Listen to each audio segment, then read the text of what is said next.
welcome to another edition of Mass Mats and Mayhem. I'm your host, Justin Harvey. You can find me on Twitter at JustinHarvey75. You can find the whole show on Twitter at MMMShow75. Are you kidding me right now? Sexy Star is the Lucha Underground champion. That is it. Holy crap. I don't even understand what I just witnessed. It's a big deal for anyone to pill Mil Muertes. Wow. That is amazing. I'm shocked. Wow. That is something special. This is an iconic visual right now. Sexy Star holding that championship belt. I can't even believe I just saw that. Wow. I have to say that honestly, I don't know that I've ever been this shocked watching a wrestling show before in my life. I did not think that is something that they would ever do. That's just craziness. Total and absolute insanity. And Pentagon getting taken out by Lotus and her triad team there. It has to be the triad. She said she had a triad coming. There were 3 badass shit kickers that came in and kicked ass with her. Well, yeah, I'm going to assume there's 3 of them. That's a triad to me. I mean, it's not your typical gang triad or whatever, but I don't even know what to make of that. That is amazing. Wow. I mean, we got to wait a whole week now to see what the deal is with so much stuff. Well, now. Mundo already said at the beginning he's going to turn in his Gift of the Gods belt next week against whoever wins. So, I mean, I guess that makes sense because he's kind of got this thing going with Sexy Star now. So that's it. I mean, I guess Mundo's going to come after Sexy Star for her belt. Yeah, but wouldn't you think Dario is going to want to get Matanza one-on-one with her for the belt as soon as he can? I mean, maybe Dario could swerve the whole thing, but, you know, as it stands from what you saw in this episode of what was actually set up, you got Sexy Star facing Mundo next week. If he's actually turning his Gift of the Gods belt, he's the Gift of the Gods champion. I really wanted to see him turn into Johnny McMundo and double belt it like Conor McGregor. That's kind of what I thought was going to happen. I mean, that would be an interesting moment, right? It would be. Mundo talks a really good game. And in his time in the temple, he's really shown that he has the talent as far as a fighter to back up the game that he talks. But I just don't know if he could take Matanza one-on-one. I don't know. Now that Sexy Star is champion, he already just beat her like a week or 2 ago. Yeah, well, I mean, and maybe she doesn't hold it for very long, but who thought she was going to have it at all, ever? I mean, I thought maybe there was a chance when she was the Gift of the Gods champion that, you know, if she turned it in at the right time, she would come out on top. But I never in a million years thought, you know, you'd have her come out of a 20 luchador tournament the winner. You know, that's just that's a ballsy call by Chris DeJoseph is what it is. I mean, you want to talk about women's revolutions in wrestling and this, that, and the other thing.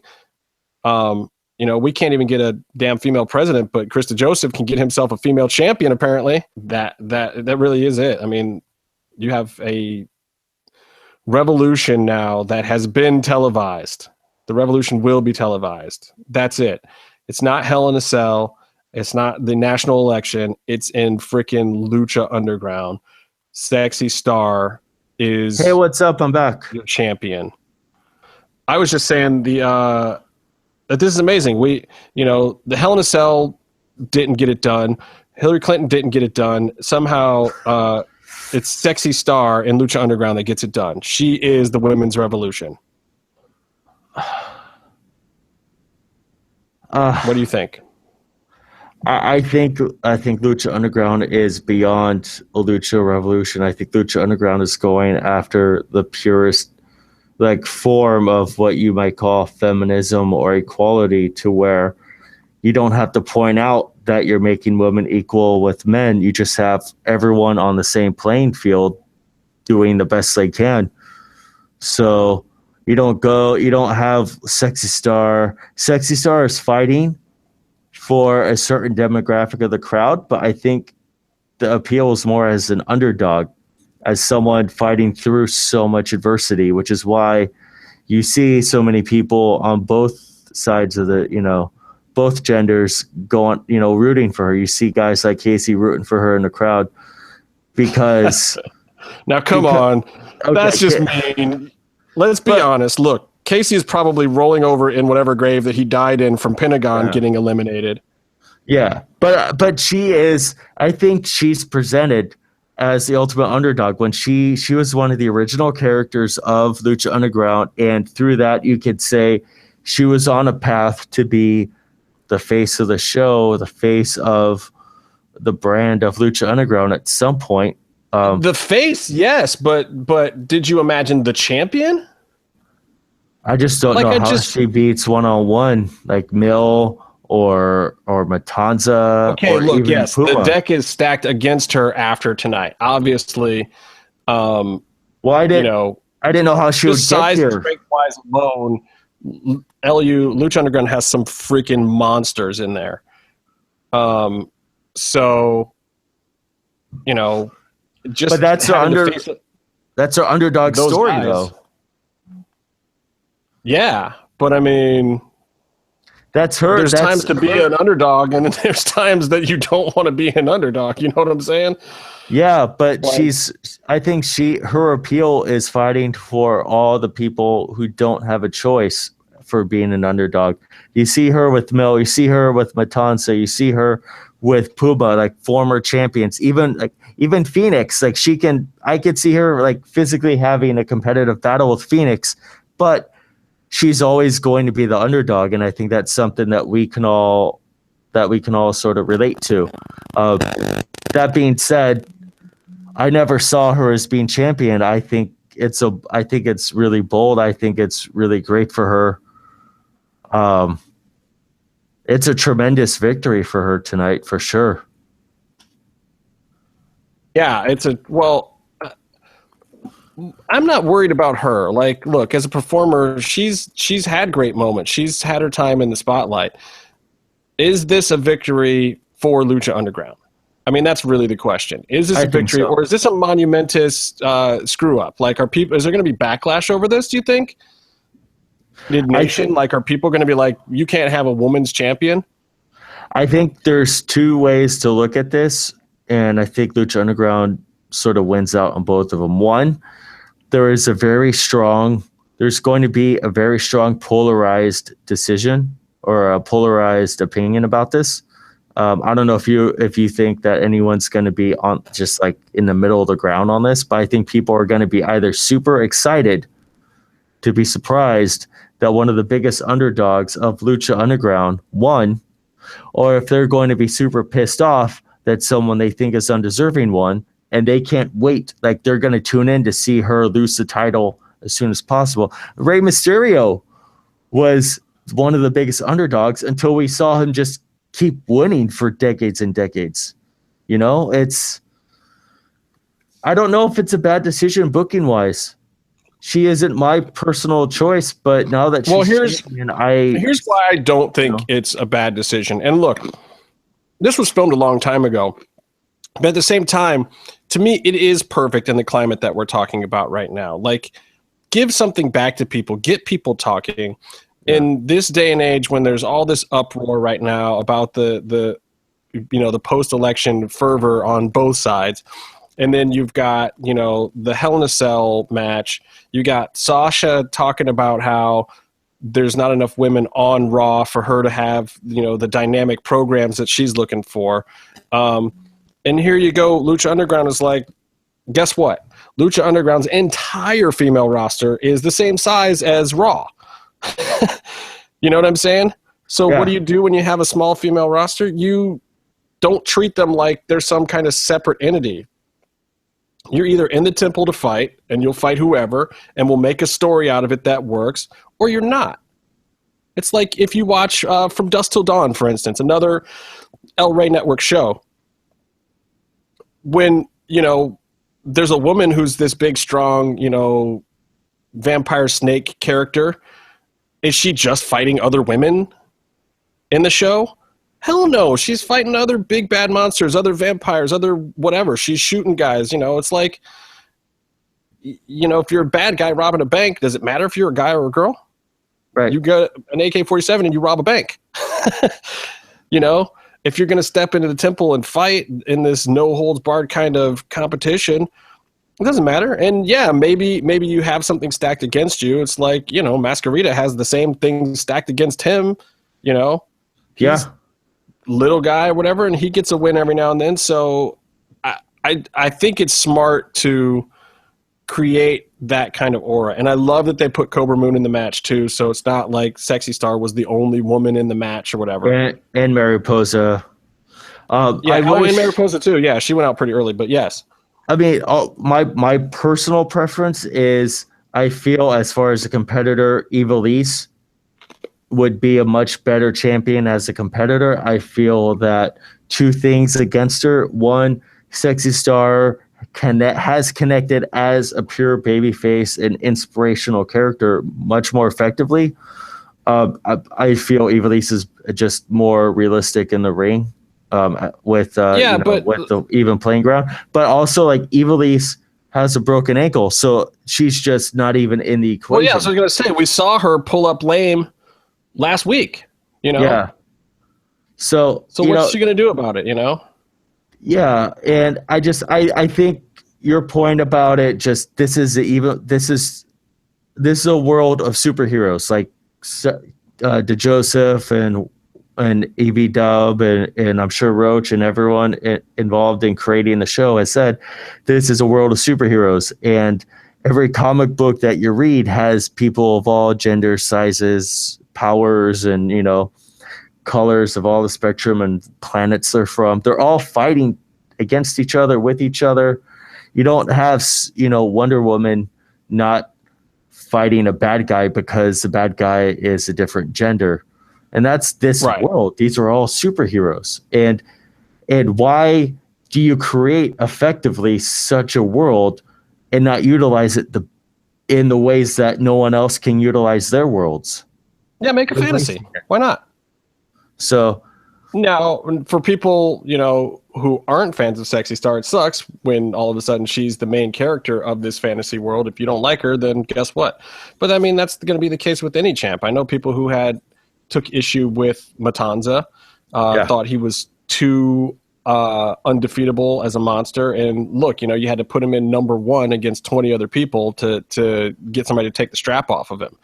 And obviously, it's going to be, but we've been talking about it all season, how that's kind of an issue storyline wise for them to get out of at some point in time. It's like, you want him to be the undefeatable monster, but at the same time, you put the belt on him now. So if you have an undefeatable monster with the belt, guess what? Guess who's your champion all year long? I mean, they had to bring out a damn wheel and just start spinning and randomly throwing him people because he was such a huge monster. And that can only carry you so far. I mean, even with the Goldberg thing, dude, that guy went undefeated for a long time before they put a strap on him. Yeah. And then they had the problem of he have the U.S. title and then go into the heavyweight title at the same time. And then you have a problem where now he's clogging up the works on two belts. And so, look, thankfully they have Aztec Warfare. It's a great moment to get the belt off of Matanza. Though I don't want to see that always be the case. Like, I would like to see a champion, get through Aztec Warfare unscathed at some point too. You know what I mean? And I honestly, I thought Matanza had a big chance of doing that tonight. It's Matanza and Brock Lesnar you could draw some parallels with that whole thing that you're talking about with building them. You built them up to make them exciting and powerful as the monsters they are, but at some point if you don't build up the world around them, they become a mountain way taller than all the other hills around them. And you get that issue. But I think that Matanza has been taken care of a little bit, and that he is competitive a little bit, but you still see how powerful he is. But still, he was getting to the point where, like, you never thought he would lose a match. Aztec Warfare is the spot where he would lose a match because he has, 19 other people trying to beat him? That makes sense. Well, exactly. I mean, how many times did he get kicked in the face before he actually lost tonight? I mean, repeatedly. I mean, he was getting triple super kicked by people. Yeah. Just to soften him up. And then, spot after spot. And he was still coming back from him. But eventually, Ray, good gracious, was that the Mexican Destroyer? What did he hit on him? It was a version of it, I think. Like, it was kind of like sort of a Tiger Driver-esque, like Tiger Driver 91 or something, where it's like, it's sort of... But I mean, that move looked like Ray actually really did a whole bunch of the work of that lift himself. And I'm like, I thought Ray's knee was going to go in the middle of that spot. Yeah, but it's there were some sick spots in there, and that Johnny took that bump on his head pretty hard at one point too. I was just like, ooh, but he's Johnny took guy. He took a few bumps on his head. Yeah, but no, that move was like sort of a flippy power driver, but it was more like a power bomb on the back of the neck, which might even hurt more because also, like, in a power driver, you drop on your head and then you like collapse to the ground. This is like a power bomb onto the back of the neck where you can kind of hold the shoulders down for a pin. Yeah. Well, like this, it was really well done. So, I mean, of moments in the match, that's a pretty big moment. In fact, I would say that's one of my favorite moments in the match. The table spots at the end with Sexy Star and Mill were amazing. I really just I felt all the drama of every one of those spots. They made every single one of those count.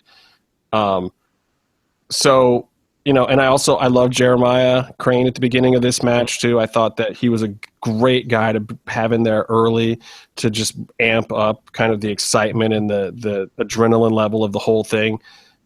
Even though Mundo could do that too, but at the same time, good God, thank God Mundo got to hide under the ring or whatever because he's a guy that can bring some excitement, but dude, being in the whole match for the whole hour and running around like crazy, you don't want to see him gassing out and blowing spots or just not having great spots at the end. I love what they did. I liked him hiding out and popping back up with the Worldwide Underground.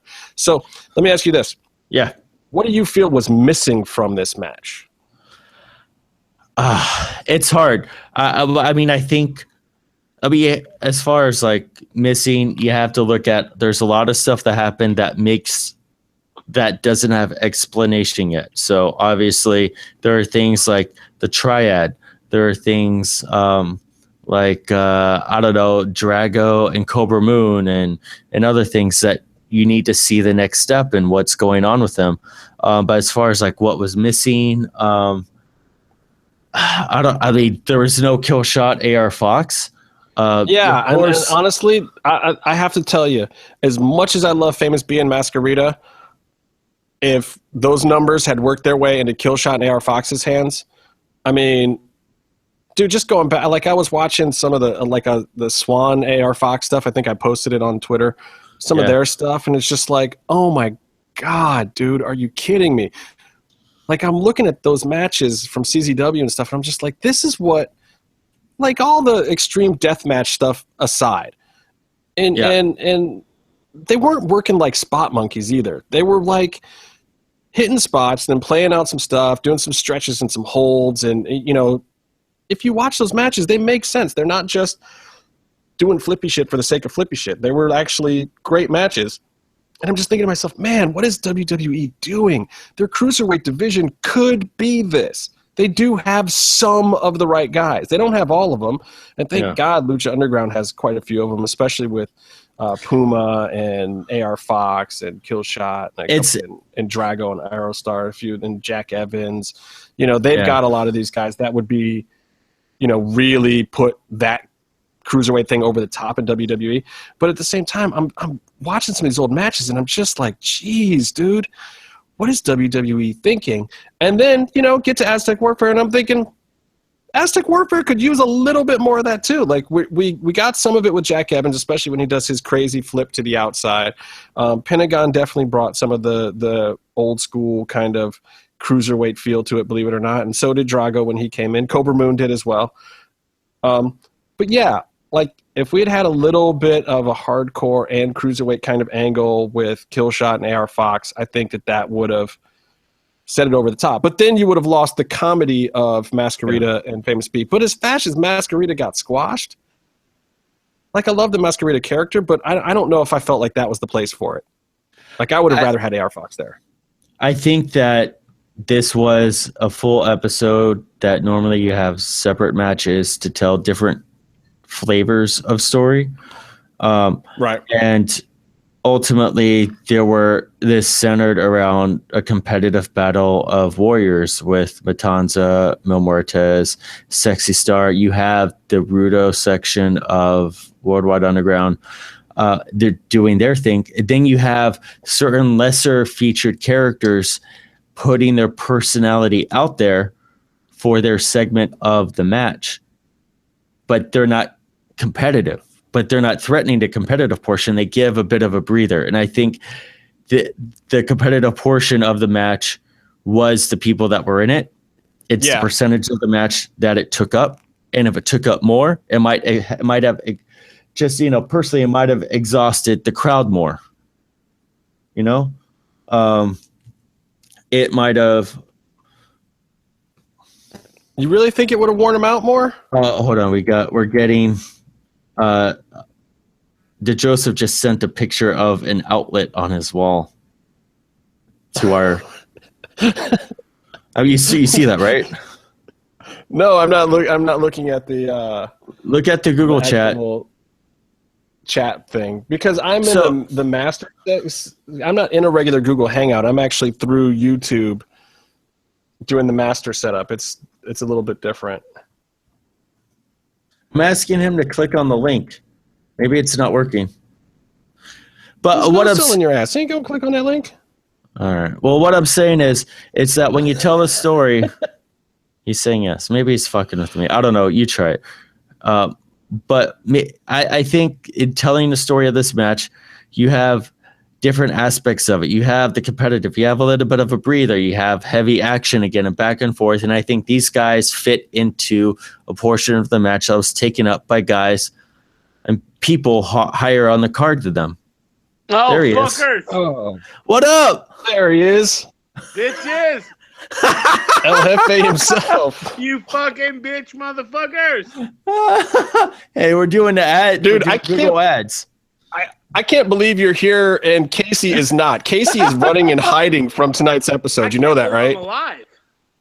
Why Dude, would you not be alive? This has got to be a crazy night. Oh, it's the best night ever. It's incredible. Well, look, I said earlier that, they couldn't get it done with Hell in a Cell. Hillary couldn't get it done, but yet somehow Chris motherfucking DeJoseph is the guy that got it done and gave some power back to the people that really freaking deserve it.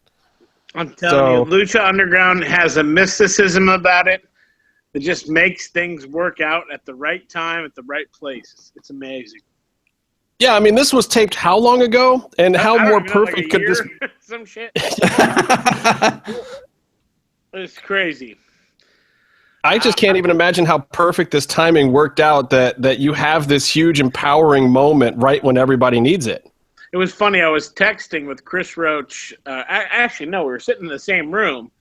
And I said to him on Monday before the election, I said, oh, my God, we're going to break the glass ceiling, too, on the same night.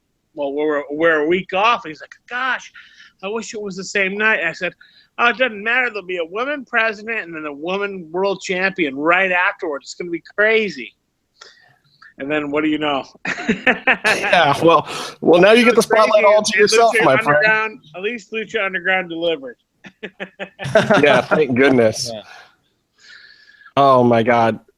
So here's what we were just talking about. Killshot and AR Fox. weren't in the match. That's the only thing I was missing, Chris. Dude, only they thing. were eliminated. They didn't I win the know. match last week. We needed them to go backstage and rough somebody up for their took the tickets. place of Ian Lee's. Well, Ricky Mandel, it was really nice to see him back, and it was really unfortunate that he ran it. But he's never faced the guy that took him out because he's only faced Pentagon Jr. Tonight was his first I taste sense of a big Pentagon future Dark. for young Ricky Mandel. Well, thank goodness for that. So, and I'm happy he Are got all his to limbs put on the still tights and intact? participate. He gets it. oh, he got It was it all awesome right. though. Like there were so many people who got to shine a little bit. Like first of all, Joey Ryan had a good plan last year, but his plan was a lot worse. It got worse this time around. No, but it I would was say. better because if you really think about it, it was like, okay, he came in way early last time. So this time he came in a little late. And, he had a chance. It's a good strategy. But he was going to get beat up by the next guy, regardless of who it was. But it could have been Pimpinella. It could have been Masquerita. True. Not Where's that Masquerita Pimpinella? would whoop his ass. But it could have been anybody. He didn't know it was going to be Mil Muertes. That's true. Yeah, I just got to tell you, I wouldn't have handcuffed myself next to Casey at all. I think that he just picked a That's bad true. spot. He should have handcuffed himself on the other side at least by Chiaki or something. That's a very valid point. Yeah, especially if you know that Casey won't show up on the podcast right afterwards, Well, I think what happened was I think Casey watched the East Coast version, and you know how big a Pentagon fan he is. And I think when the Black Lotus Triad came out, I think we lost Casey at that point. I have to say. I mean, look, he's just a huge Pentagon fan. Yeah. I'm a huge Pentagon fan, but I'm One marked day, out for the Pentagon triad. will get his due, though, right? No, we're never What's that, gonna Byron? we're never gonna pay off Pentagon ever because we know that Pentagon is the most over person. We will never give that to any fan. Why would you? I mean, just let the marks keep paying for it. I You know, they always say the money's in the chase, right? Let Dude, him we're chase going forever. straight up Stanford. We don't give a shit. We're just gonna say fuck that. Never. Never. But everyone says Cerro Miedo with him. Can he win one It doesn't match? matter. We're gonna make we'll make T-shirts that say "No Zero Miedo." That's how stupid we are. That's like one of the shirts you have out there already. That what was that one, Justin? All the What's the merchandise. shirt? you mean? It's Mangry? The latest The Pentagon Tor shirt. T-shirt. Is this the one? You're talking about the one I'm wearing? No, the one after that. Oh, the Tor one. That's the worst one. Yeah, The one that went up on Pro Wrestling Tees. yeah, Yeah, there's some really bad merch. Let's be honest. yeah. I refreshed that, and we like, have, and I apologize, but that is one of the things that we definitely were tearing up. I just saw a couple of the other ones that are good now. Can I ask you guys a question? Yeah. Would you wear a Lucha Underground Training Center T-shirt that you see on Pro Wrestling Tees? Probably not, because I've never heard of the fucking Lucha Underground Training Center. What the fuck? Only if you made it look like one of the new Tap Out athletic shirts. Oh if you my did that, God, I'd be right on it. It's the fucking worst. Hold on, where is the Lucha Underground Performance Center? I don't know. It's in my mind. That's pretty much it. Oh. But, I mean, Yeah, again, it's and the I'm not parking making lot any money behind the at temple. all off of it. Good. I did buy the Rabbit Tribe shirt like a couple days ago. The Rabbit Shop shirt's okay. I'm going for the Kill there Shot was a shirt. there was a version of it that said Left for Dead on it. And like, I would have totally bought that one. But now I'm like, I don't really know who that guy is. I won't buy it. I like that simple logo though. I'll be the one guy rocking the Kill Shot shirt for you in the temple. This makes me wonder, like, who's sitting over in WWE creative right now that is actually a brilliant writer like yourself, but is just trapped over there writing garbage? Well, pretty much when I was there, they just took all my ideas and made them their own. So Right. I'd probably say, I think That's Ryan fair. Ward has some potential. He's good. I think Dave Kapoor thinks outside the box, but when it really comes down to it, like at least the time I was there, everybody just wanted what I was throwing down. So they took it, and that was it. So did you have to fight for this one, like this big Aztec Warfare, or was this just a no-brainer for you guys? No, I pretty much get to do whatever I want. It seems like that. How is that possible, though, in the wrestling world in this day and age? Well, because that MGM and these guys with money are actually just going to say, hey, fuck it, give it to DJ, let him see what he can do. Look, my boss is a very smart man. He has surrounded himself with the best talent that he can in every aspect, whether it be a producer or a writer or whatever it might be. And he says, hey, I trust you to do what you know how to do. And, he don't know. I booked wrestling for 10 years in WWE, and before that, probably 5 years before that. And it's like, I understand the business. I understand those kinds of things, and they empower me to do it, so I deliver. It seems so refreshing with Lucha Underground to see fully thought out stories with beginning, middle, ends, and complexity. Well, you say that now, but you haven't seen all the ends yet. I'm still mad about the limo guy. But first of all, limo guy. What are you mad about the limo guy for? We want to see who he is. Everything will be paid off eventually, dude. You think I just put something on TV and I will never pay it off? Of course I think you will. Dude, of course I think you will. I'm so crazy and obsessed that if something like that happens, I have to know. I have to deliver. I can't just sit back and just, oh yeah, I did that. But it's so refreshing to see effective storytelling, just effective storytelling, not effective wrestling storytelling. If that makes Byron sense. is 52. So the wrestling storytelling is not effective at all? I would say that our standards are a lot lower when it comes to storytelling and wrestling. Yeah, for what we're used to. Huh? You don't like the wrestling? No, I love wrestling. I'm just saying that we're so used to storylines or characters being introduced, not paid off, being dropped, or if something is good, then there's certain things you have to disregard in general. Byron's drunk as shit, by the way. He was drinking with vanilla ice today. I am. I'm just what I'm saying. It's like being beaten. It's like being beaten and then being feel horrible your whole life. It's like, oh God, you don't deserve it. No, I'm not saying bad things. I'm saying that Christopher, you don't deserve it. You can't eat dinner tonight. Boom, we'll slap you in the face. The next thing you know. No.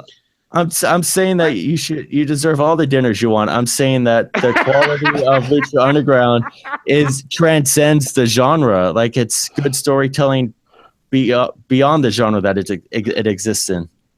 Yeah, I think that's probably what we're trying to do. But we'll still get slapped around by our moms. Well, how was the reaction tonight? I mean, I saw you on Twitter a lot. What was the East Coast reaction like? Was it what you expected? I think the East Coast reaction was better than I expected. I was expecting pretty much a torture train tonight.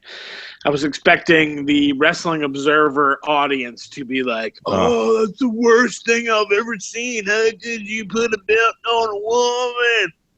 So bad. It's like, I was expecting that, but you know what? Surprisingly, most people were happy and they liked it and it was fun and it's exciting. And if you really look at the big story, it makes sense. And that's what we try to do with Lucha Underground is make sense and make things happen and make things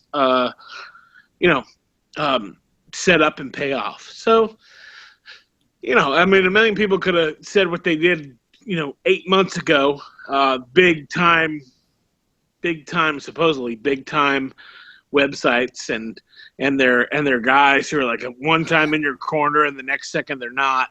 For real. They can talk a bunch of smack, say what they want, but truth of the matter is, I think for the most part, the audience of Lucha Underground appreciated it. I don't think Casey, he probably hated it. He probably hated it, and I'm cool. Yeah.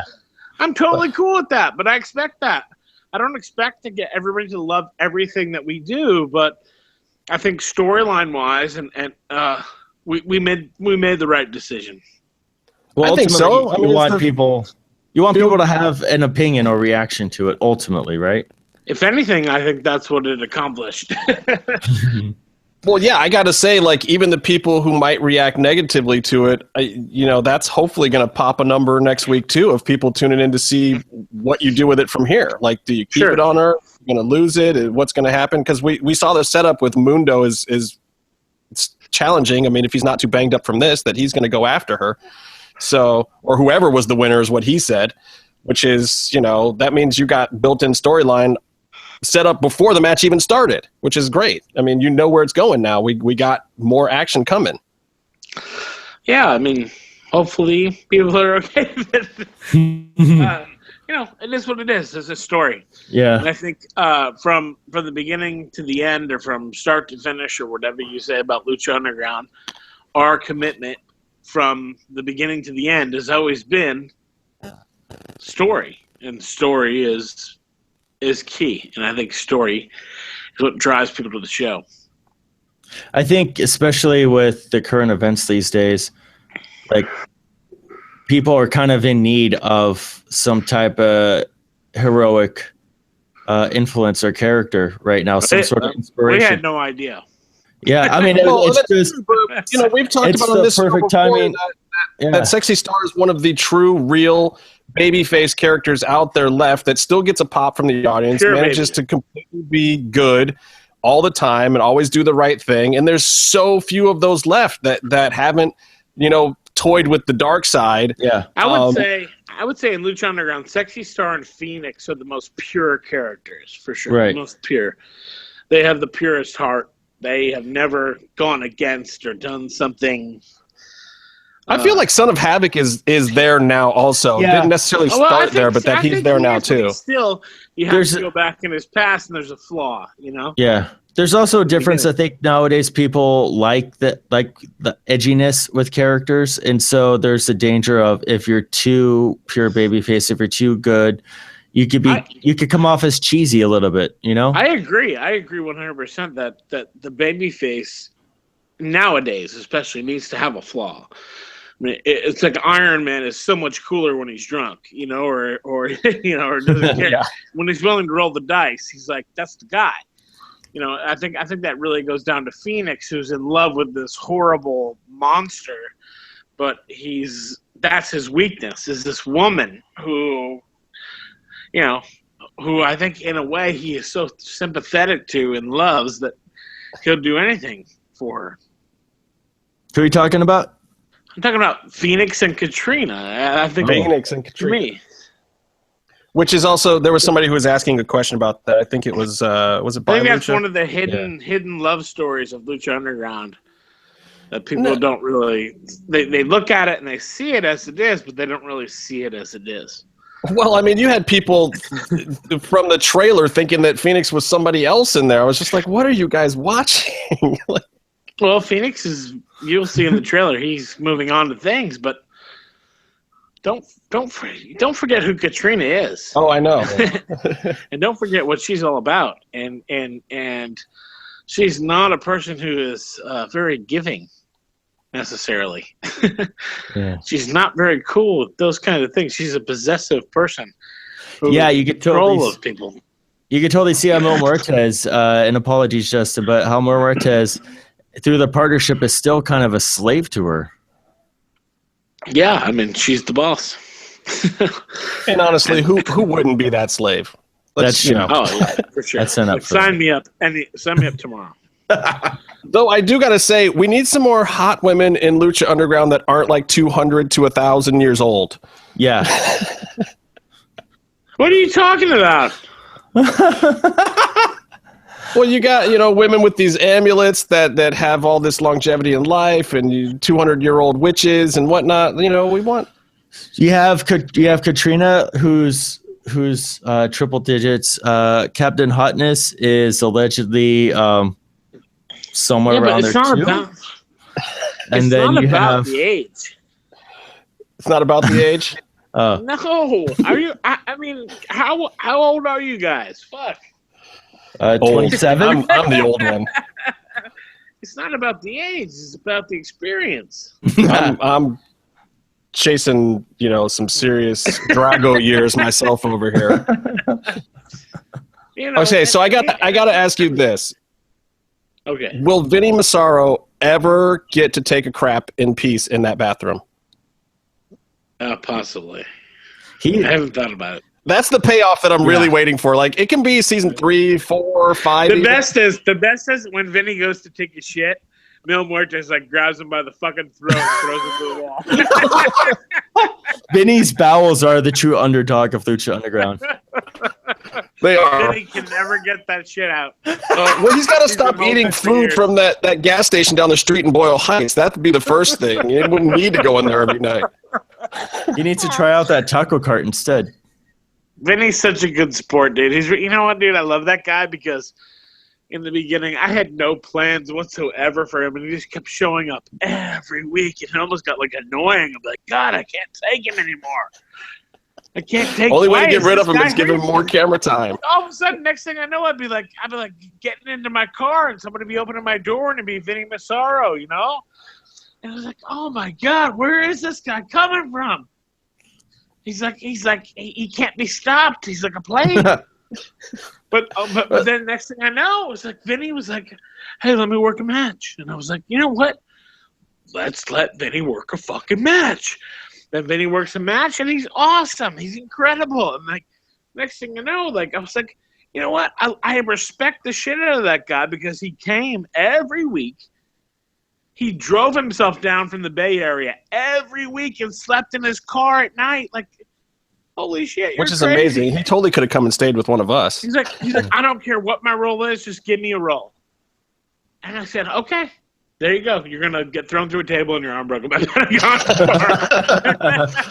But he does totally exemplify what Lucha Underground's about, because he's the underdog guy that, you know, people didn't necessarily know, and he's getting it done by word of mouth, putting in a good, strong showing every time. Root motherfucker, you know? Yeah, I mean, he's definitely earned the respect, I think, of a lot of the really loyal and, you know, the smaller, like really loyal local Lucha Underground fan base, I think. Because he's a fan too. Yeah, and he doesn't just bug DJ. I mean, every one of the believers that comes anywhere near the temple knows who he is too, because he hits all of us up. I mean, yeah, he's smart as shit, man. That's the way to some do of it. Some of my favorite matches that I've seen live have been Vinny Massaro matches. Wow. Is it the four-way? What? There was a four-way match with Vinny Massaro versus Argenis versus Ricky Mandel versus Famous B. Yeah. Oh. Great. That's a Lucha Underground classic. I don't. Were you at that one, Byron? I was at that. That was. I was not. I think I was there. That's amazing. I mean, I've seen him in dark matches, and I don't want to give away who or what or whatever. It's not a dark match. It's a real match.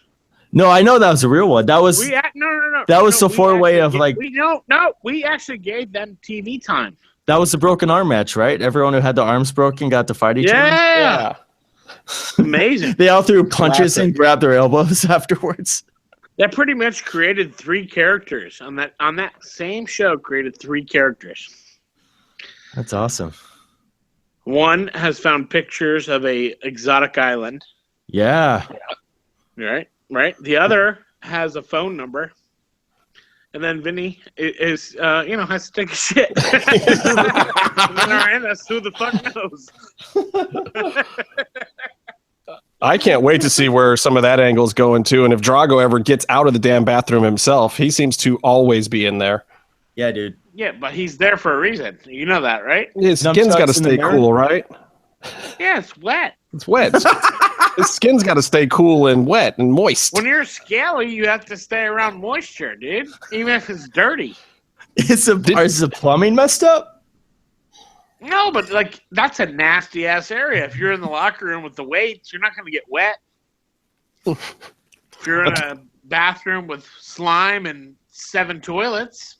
Now, did Cobra Moon get hazard pay for doing that slinky slide across that floor? Because that was pretty gross. Yeah. No. Don't talk about it. It's going to be like UFC. Everyone's going to start asking for more money. I'm still trying to get paid for that scene. So Skip's not going to give it to you out of his budget, man. He's keeping all of that. It's cool to see the production value increase, but also just really develop and evolve over the seasons too. Speaking of the vignettes. You're trying to get a piece of that budget, Byron. You want to go make vignettes for DJ? He's got a guy. No, I'm he's got a guy who's really good. I'm too busy getting fluorescent light bulbs smashed on me on home renovation shows.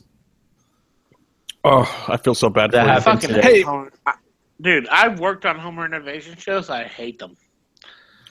Yeah. It's the worst thing. I mean, it's one thing to be in the field. Okay, the field's okay. To be in post, this is the worst possible sentence you could ever have. I tend to agree. I'd rather be out in the field, getting it done in the field. Oh, God. Oh, God. Now let's make this demolition go faster. God bless the story producers that string that shit out. There. My guys were... Yeah, the notes are horrible. Yeah. What are you doing with Kevin Cross? We love Kevin Cross. He's a good friend of ours. But what am I doing with Kevin Cross? I'm going to fucking... I know you can't tell us. Cross. That's what I'm going to fucking do, okay? What? I'm going to fucking shove Kevin Cross down your fucking throat. That's what I'm going to do. I can't wait, man. This guy, like, all the stuff I've seen him do has been amazing. And I can't even believe you got your hands on him. I thought for sure he was going to end up in WWE. And when I heard you guys were... So did I, but, in talking with him, and I knew what... I mean, you ever seen this guy cut a promo, by the way? Yeah. I watch all of his promos. I don't care if it's his Facebook Live or his... He is ridiculous. Like, the best promo ever. Like, he's so well-spoken. I watch him, and I'm like, I just want to watch a movie of him murdering me. You know? Like, this dude is the fucking man. If you haven't seen the Paulie Culver thing where he chases Paulie down in the radio station and tells him he's going to break him like a cheap Chinese toy or something, there's just so many great things in it. You got to see it. It's hilarious. To me, Kevin Cross is the promo of a generation. He's awesome. He's a physical specimen. Like, dude is badass. Oh, yeah. And he's got that crazy, like, Boz Root and Pancrase wrestling style. Here's the thing. We take our time with people that we care deeply about. We did it with Matanza. We were originally had him supposed to be out in episode 9. He didn't appear until episode 210 or 209 or whatever it was. Right. Like, we take our time, we think about it, and we execute. We don't rush it. And Kevin Cross is a special talent, in my opinion, a special one. I've seen a lot of talent. I've seen everybody. He's good, and he is different, and he, I think, has the potential. I'm not going to say he's going to reach it, but he has the potential to be one of the best ever, I believe. I got to tell you, man, I've seen a lot of guys pretty early in their career, and I'm going to agree that he's way up there. And like I said, no slight to you guys, but I was really surprised when I heard you guys got it. I thought for sure WWE Developmental would have him and be grooming him for some shitty angle to strap him with for 4 years. And, I'm so much happier that you guys got him. And I hope he does some Japan stuff too and some overseas stuff or whatever he can get his hands on in the downtime from Instead Lucha. of the toll man, he would have been the Uber man or something like that. Like a lift guy. But like every single company out there with the big mustache and everything, that would have been amazing. Oh, I'm sidecar. taking you for a ride. Now pay me. Please tip 20%. Well, and you guys would have had to have rescued him like Mr. Jeremiah Crane. You guys can also do a good rescue job too, I see. Oh. Yeah, but it's not really. I don't think that's a rescue job. I think like Sami Callihan is a fucking bad motherfucker. He's cool. Yeah. He's awesome. He's a great talent. Granted, he went to WWE and he was, trying to get that big tall guy over and stuff like that. Okay, like I get it. Like that's the goal there. Right. It made sense, but I just didn't like it. A guy like that with that kind of work ethic and that kind of talent, and you're like, hey, you know what, Sammy? I'm gonna give you a pass to go and play tonight. Go play. And then he goes and plays, and he's fucking steals the fucking show. I mean, that's what I think about that guy. I mean, I'm so impressed by him, like, not only as a performer, but as a professional and as a businessman. Like, I respect the shit out of that guy. He runs shows in Iowa. He does all shows. I think he's running the show WrestleMania weekend. Mm-hmm. Like, he's a businessman, and he's legit. He is, to me, one of the brightest minds in the whole business. I think he did a great job. Like, he hit the ground running on the indie circuit. It really, like, brought his people. He associated a great performance with them again after not being able to showcase what he really does well in NXT. But something that stood out to me was he became champion of this company in Chicago. They got a new belt. He took it with him to all of his shows everywhere. It got all over social media. What he ended up doing was he put that company on the map as an indie promotion by himself. I think Sami Callihan is the smartest person in the wrestling business today. Wow, that's a big compliment. I do. I believe it. He's pretty damn smart. Well, he deserves to get over, man. I can't wait to see the rest of how he plays out this season too. Yeah, he's tremendous. I mean, I had brief conversations with him before we started in Lucha, and I think within the first 2 months, I loved his passion and how much he cared about the show and he cared about his stories and cared about every little detail that he did, and that's a rare thing to see. You know, most people would just be like, "Oh, I'll do what you tell me," or "It is what it is." It's very rare that you find people that will, go above and beyond and take something to another level. Not because they want to, it's almost in a way because they're hungry and they want to be the best. And I love that. So along that note, when you're bringing a new talent, what beyond that, what do you look for, or what have you seen that really draws you to someone besides Sami Callihan, besides Kevin Cross? All these guys are so different.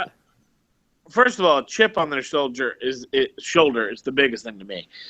I mean, to me, that's what drives me. I have a giant fucking chip on my shoulder. It's fucking stories high of what I want and what I want to accomplish and what I want to do. And not to say that I'm ever going to do it. I don't know that. But I do know that I want to fucking destroy. I want to win. I want to be better than, the people that left me behind. And I think that is kind of an infectious disease in Lucha Underground. That will to prove to the world that you are better than anybody ever really thought you were. And I think that's what makes the show special.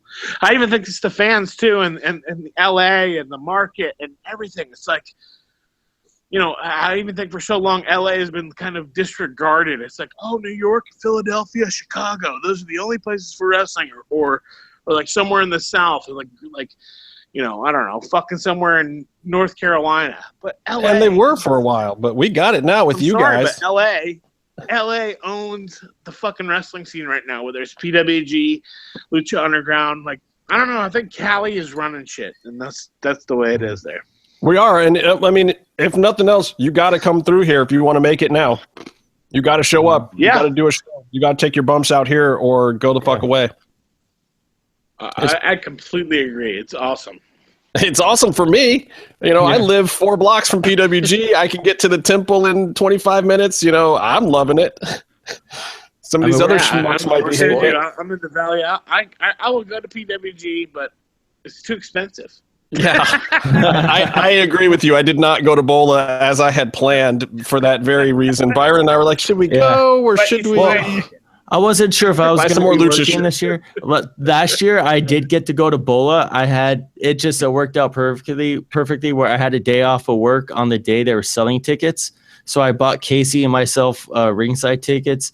And then the event was the weekend before I left for another show. So I left a 5-hour night 3 PWG show, finished packing my bags, 3 hours of sleep, got on a plane, and then I went to my boring ass job.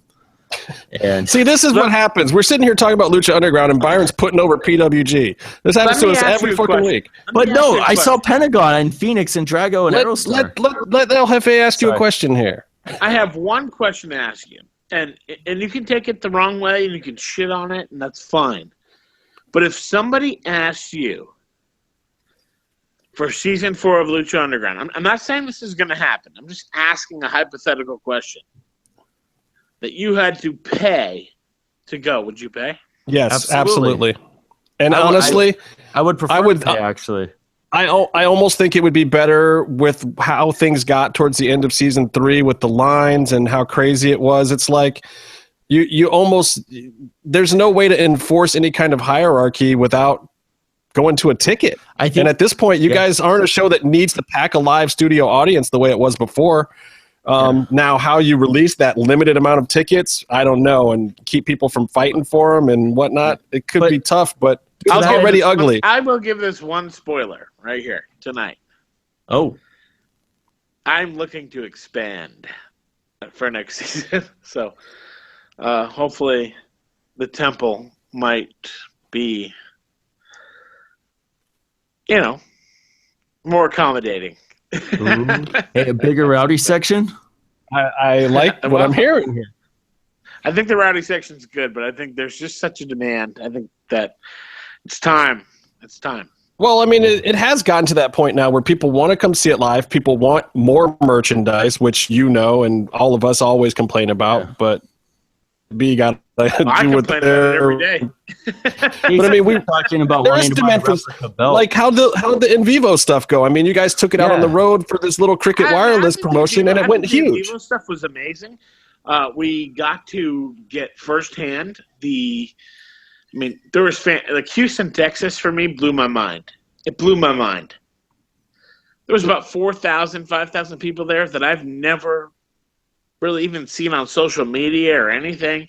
No, these are like all new people, right? And I would say about 30 to 50% of them, I'm going to say 40. Okay, 40% had Lucha Underground T-shirts on already. That's amazing. So that sent a sign to me like, maybe this is bigger than we think it is. And it's bigger than whatever polling or ratings device is telling us. Because you don't just have people show up in Johnny Mundo T-shirts to a swap meet in Houston. I mean, you probably do a little bit, but people knew the storylines. They knew everything. And they knew the chants. They knew it was like they wanted to make the temple themselves there at the time. And that was fascinating. Well, I mean, it was the same thing when you guys went to Austin the year before, too. I mean, it was like the temple just moved for a day. And I got to tell you, like, we all work in TV, all three of us. So there's a difference, though, between ratings and saturation. And I think that you guys have reached this point where the number is going to be the number because El Rey only gets into a certain amount of households, but yet somehow you're getting 100% maximum saturation of those people. Those are people that are actually understanding and comprehending the entire product the whole time, which is amazing to me. I do think the key is to get on a platform that lets more people see it and find it. And I think maybe hopefully that's something in the future. Everybody's talked it to death. I mean, if you guys showed up on a Hulu or Netflix where people could actually sit down and watch those other episodes for their $9.99, they're already paying a month. I mean, I love the iTunes thing, and I bought season 1, but I'm a hardcore fan. Some of the hardcore fans might not do that, but if they trip over it on Netflix, watch 2 episodes in a row, they're yours for life. I agree. I think if you get through the first 9 of season 1, you might be hooked. That's what happened to me. Well, it's like we were talking about the Breaking Bad thing. It's like he said it, not me. I didn't say it. We've heard the stories about all the curveballs. After the first one, I wondered if I'd ever have a job again. It wasn't that bad. Come on. But then I knew that Puma and Mundo saved the show. They did. Yeah, those guys happen to be incredibly talented. Yeah, they saved the show. And I can't believe you put Puma in a coffin. What the F? I was almost crying. Come on. Come on, you were there. You know what's going to happen. Come on. A brother just can't get ahead in this world, man. Oh, come on. Don't pull that. He has Aztec blood, dude. Come on. Come on. I have got to be able to pull the race card now, right? No, but Puma is... I thought race cards were back on the table for everyone nationwide. We can all pull race cards again now, right? I thought you were pulling... Okay. I'm too I know But, you're drunk. No, I love it. I'm getting there. We're too white. We can't pull any cards. Okay. I put on sunscreen on my face. I don't know, man. And- America's great again. I think you guys can get away with just about anything now. I'm not Jewish, so I'm actually kind of cut out. Ryan, we're good. Yeah. It's our time. I'm going to start taking money from poor people. Oh, you do that already. You're in television. Nothing can stop us. Yeah. Hey, look, there is no one to blame but the three of us. And in fact, we are almost the most responsible people because we make reality TV. We invented this person. That's all I'm going to say. It's our fault somehow. I don't want to. I do have a question, though. Speaking of Puma's Aztec blood, another person who shared Puma's blood, Knight was also part of the same tribe. Where'd he go? Nightclaw? Nightclaw. I want to see Nightclaw. Nightclaw is part of the same tribe, but I don't know where he went. He's just like Daga, you know, like Cobra Moon said, oh, Daga was torn apart by Lord Pindar. But what does torn apart necessarily mean? You know, I think Lucha Underground is a place where unless we tell you you're dead, you're not dead. I mean, you did tell a few people. Yeah, Conan's dead. Conan is fucking dead. Yeah, we've established that one. Vampiro has made that very clear this season. And in case you didn't know that he was dead, we brought back out his coffin again. This is great. I liked that was really cool at the beginning or around the beginning of season 2 where you had the police station with the missings flyers. Yeah, we did that on purpose. Yeah, it's Blue you Demon, don't see that Hernandez. attention to detail normally. And part of me really wishes Hernandez wasn't gone. I loved him. He's one of my favorites.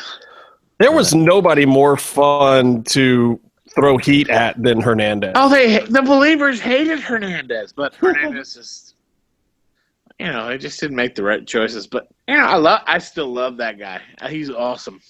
Awesome. Yeah. Well, and that's gotta be tough for you. How is like the outside stuff affecting you guys? Like, sexy with her. The outside stuff with anything is always shit, because you have to deal with the outside stuff. You don't want to. But it's good. I mean, I will tell you this. Lucha Underground is Lucha Underground. We're committed to telling the best story. And in my opinion, this is my own personal opinion, not necessarily the opinion of others, is that story triumphs all. And you have to tell story first. And that should not affect anything else. So... See, we get worried about it as fans because of the lead time and the gauging reactions to angles and whatnot. So we're always like questioning, damn, they got to film stuff 9 months out, and then this wrestler is getting into this and that and the other thing. Are they going to be able to pay this off later? Or if this guy fucks up outside of Lucha Underground, is this going to be a problem? Like, we get scared as fans for you. Yeah, like, damn, how's DJ going to write his way out of this? But we also do. For the most part, when things are happening, we're working and paying off. I mean, we're not really gonna all of a sudden, lose our shit and not be able to handle ourselves because something happens. Like, I think we can pivot and play. On season 3, I taped everything out of order so that nobody knew what was happening. Believe me, I know. We've been trying to piece that shit together for the last 4 months, man. Me and Casey had stuff on a board one day trying to move pieces around so we could talk about it on this dumb show. It's just like DJ has completely gotten us here. We have no idea what's going on. Like, I saw these guys doing this and this on this date, but then they were doing this, which obviously can't be after that. Like, you completely got us. Like the Taya Sexy Star story, like the beginning, or even the Mundo Sexy Star story, that was all taped late in season 3 and not taped in the beginning. I'll tell you, my only marker is whatever's going on with Jack's face. That kind of tells me where things were shot. That's the only way I can judge Jack's it now. face, before Jack, so we had storyline where Jack is involved in shit, and then we had already taped stuff in reverse where he's fine, and then he gets hurt. So we have to plug in stuff where it's like, oh, Jack's really hurt. So the pouting episode, right? Jack's hurt in the pouting episode. Which was amazing, and we thought that was going to come after when we saw it, but they came before, and so we were all cracking up because we knew what was going on, but we were just like, damn, DJ is a genius. How the hell did he figure that out? It's also amazing how versatile Jack is, because he's a loudmouth, and you expect him to be good at being a loudmouth, but when he can't talk, he still has so many other tools. You only have a limited opportunity to make a decision and go with it, and you got to stick with it sometimes, you know? Thank you very much for stopping by. You have an open invitation you guys don't anytime. Like to talk to me anymore. Like, we've had enough of you, Deej. You've had too much to drink tonight. You're obviously a bad fucking guest. Dude, it's 1 a.m. over here. Oh my God! I have to wake up. Quit whining. Is this a mayhem? What's this show called that I'm on? Masks, Mats, and Mayhem. MMM show. I'd never be on this fucking show ever. You weren't supposed to remember that. Yeah. No, Hell froze over tonight. Fuck. Sexy Star won the belt. Hell froze over, so you actually came on. You probably won't remember this. It'll be cool. You botched, dude. You totally botched. Ashton John from Twitch. Well, I'm sorry. Unfamiliar. You heard it from Twitwild's Chris DeJoseph right there that he botched it. He thought this was a completely different show. Yes. God. I think I heard some southern drawl of a painful yell out in the distance. Oh, you're talking about those fucking Missouri motherfuckers or Tennessee, wherever they live? I was the last real heels. Who? The last real heels. Yeah, like the Reverend Jesse Jackson. I was at J-Man's house a couple nights ago. J-Man Incorporated. I wanted J-Man to come on tonight to talk about some UFC 205 and some MMA stuff, but his internet is whack now. He moved to some new house deeper in the part of the woods, and now he can't do shit. What? When you live in the middle of fucking nowhere, you move deeper into the middle of fucking nowhere. Byron, have you seen his new place, Byron? I lived in the middle of fucking nowhere. And I've been to J-Man's house. It's about 50 minutes into the trees. You know, it takes 4 hours before you see another white person. That's bad. Right? I'm never visited. They'll kill my black house out there. I'm never going. Hey, is that you, Urban? I love those guys. I love them too. True believers forever. The best believers. Mm-hmm. Okay, boys. All right, well, thanks for tolerating me. I'm sure I'll get in some kind of trouble after this airs, but hey, fuck it. We're going live. We'll do it live. We'll just get Russia to crash the servers. It'll be fine. Nobody will ever know. Yeah. Okay. All right. Well, we'll see you guys. See you. Thank you, Chris. Plates. Thanks, DJ. That was Twitwow's Chris DeJoseph. That's Byron Fever over there on the East Coast. There's no Casey tonight. We think he's protesting because Pentagon did the job for a couple of ladies from Japan. And I'm Justin Harvey. You can find me on Twitter at JustinHarvey75, MMM Show 75 on Twitter, at Byron Fever, at Chris DeJoseph. Tweet us up. Let us know what you think. Tell us what your theories are. Thanks to everybody who's in the chat room live, too. We actually had quite a few people listening live. So big shout-outs to Mass Fan, Zero Cool, who's always down for the show. Anybody else who's chatting it up in there. Man, there's a bunch. Oh, Rob Viper was in there for a while, too. Wow. Yeah, sweet. And we're out of here. So until next time, stay calm and stay in the mix.